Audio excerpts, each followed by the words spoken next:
There's something I've been carrying with me for years now, something that has shaped every single day of my life in ways I never could have imagined. A few years back, I received a diagnosis that would change everything: Chiari Malformation. Most people haven't heard of it, and for a long time, I only shared parts of what that meant. But there's another part of my story I've kept mostly to myself, something much harder to explain, something called dropattacks. I've avoided talking about it not because I'm ashamed, but because it's difficult to help people understand something that even I couldn't fully explain at first. I want to show you what living with this reality actually looks like, not in medical terms, but in real life, in everyday moments, in the choices I make, in the ways I move through the world, because I believe that understanding can make all the difference for someone else walking this path. And if sharing my story helps even one person feel less alone or finally seen, then it's worth it. On the outside, I may look normal, but inside everything works differently now. With Chiari, part of the brain sits lower than it should, pressing where it shouldn't. That pressure affects balance, coordination, pain signals, even the way I move. Suddenly, simple actions become intentional decisions. Can I lift that? Is it safe to bend this way? Will walking too far trigger pain? I can't jump. I can't run. Not without risking a fall. And when drop attacks are added to the equation, the rules change again. It feels like living on ground that could give way at any moment. No warning, no dizziness, no time to catch yourself, just instant loss of muscle strength. Picture this: you're just walking, feeling fine, maybe even smiling at something on your phone, and then in an instant, no dizziness, no warning, just collapse. 1 second, you're standing. The next, you're on the ground, often injured, always disoriented, completely vulnerable. This isn't like fainting. There's no light-headed moment to grab onto something. It's not like tripping. You don't see it coming.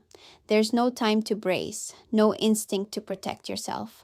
It's your nervous system shutting down, and the connection between your brain and body just disappears. And the hardest part, it didn't just happen once. There was a time when this happened more often than I could cope with. I've collapsed inside a packed train, and the authorities stopped the train so help could reach me. I've fallen in the middle of busy intersections. I've hit the floor during lectures. I've crumpled at work, right in front of colleagues. I've tumbled downstairs, each impact sending pain through tissues still trying to heal from the last fall. When your body stops protecting itself, everything around you becomes a risk. The physical consequences add up fast. I've dislocated shoulders from sudden impact. I've torn tendons that heal just long enough until the next collapse tears them apart again.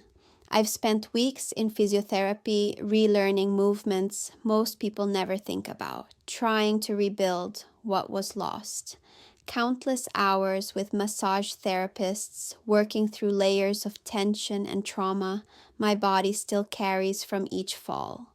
Pain relievers aren't for the worst days anymore. They're for getting through everyday tasks. But what most people never see is the invisible part of this condition, the part that's often more exhausting than the falls themselves. Before I walk into any room, I automatically assess where I might land if I collapse, not because I can stop it, but because there's no warning when it happens. I avoid high platforms, crowded sidewalks, and any staircase without proper railings. I've even changed my daily routes, not because they're faster, but because they're safer if I fall. And perhaps the most isolating part is that I rarely tell people what's really happening. Not because I'm ashamed, but because I don't want to become someone else's burden. I don't want every conversation to revolve around my health. I don't want people walking on eggshells, unsure what's safe to say. and I don't want to be treated like I'm made of glass. I've learned how to move through the world in ways most people never notice, because saying it out loud makes me relive it. And some days I'm simply not ready for that. My silence wasn't denial, it was protection. Chronic conditions don't just change your health, they quietly rewrite how you move through the world, how you plan your days, how you prepare for even the simplest tasks, how you live your life. Every choice is intentional. Every outing requires a backup plan. Where will I sit? Who will I be with? Will someone help me if I need it? And every social interaction carries a quiet anxiety, not about the conversation, but about what might happen if my body fails me mid-sentence. To most people, it looks like caution, but to me, it's survival, a silent risk assessment built into every movement. I'm not living in fear, I'm living in awareness. This constant vigilance, it's exhausting in ways that are hard to explain. It's like a part of your mind is permanently assigned to risk assessment. But this is where my story begins to shift. I learned that while I may not be able to control when these drop attacks happen, I can choose how I respond to them. That understanding didn't come overnight. It didn't remove the fear or the physical challenges, but it gave me something I hadn't felt in a long time. A reminder that I still have a say in how I live. The ability to say, I may not control when the symptoms come, but I can choose how I live through them.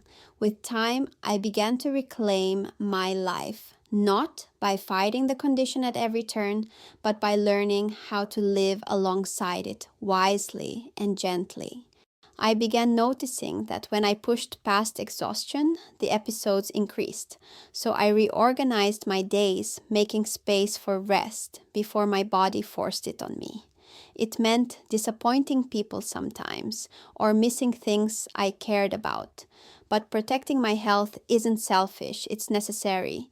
Rest isn't weakness, it's prevention. I also invested in a fall alert system, first a necklace, later a watch linked to a lifeline. That one device brought unexpected peace because now, even if it happens when I'm alone, I know someone will come. Most importantly, I began being honest with myself about what I truly needed. I started acknowledging the limits my body was setting, not as weakness, but as information. And slowly, very slowly, I began to open up to the people around me about what I was really going through. It wasn't easy. Vulnerability never is. But I learned something important. When people are given the chance to understand, most genuinely want to help. They want to support you. They want to make things easier. They just need to know how. It turns out, letting people in doesn't make you weaker. It makes room for support to grow. Adapting to life with a chronic condition doesn't mean giving into it, and it doesn't mean letting it define who you are. It means learning to rebuild your life around what your body truly needs, instead of what the world expects from you or what you once believed you should be able to push through. It's understanding that accommodation isn't weakness, it's wisdom, it's survival. It's choosing to care for yourself so you can keep showing up in life in the ways that still matter. Adaptation doesn't restrict your life, it protects it. Some days are still incredibly difficult. Some weeks it feels like I'm constantly bracing for impact, waiting for something I can't stop. There are moments when the unpredictability becomes overwhelming. When I find myself wondering what would my life have looked like without this diagnosis. But here's what I've come to understand. Every time I pick myself back up, that's strength. Every time I stand back up and keep going, that's courage in its purest form. Resilience isn't about never falling. It's about rising, bruised, shaken, but still choosing to move forward. I used to believe that falling meant I was weak, that needing accommodations made me less capable, that asking for help meant I was giving up. But now I see it differently. Each time I stand back up, that's courage. Each time I keep moving forward, even with the uncertainty, that's strength. Strength isn't measured by how little you fall, but by how often you choose to rise. And if you're watching this and you've had to stand back up today, whether physically or emotionally, I want you to know I'm proud of you. We do the best we can with the bodies and circumstances we've been given, and that is enough. More than enough. It's everything. Rise anyway. Your courage is real. If you or someone you know lives with an invisible illness and you feel comfortable sharing, I invite you to add your experience in the comments. What's one small thing people could do to make life safer or more supportive for those living with unpredictable health challenges?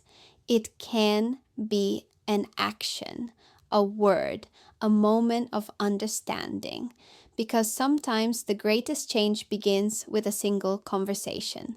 And if this message resonated with you, I'd be grateful if you liked the video or subscribed to stay connected.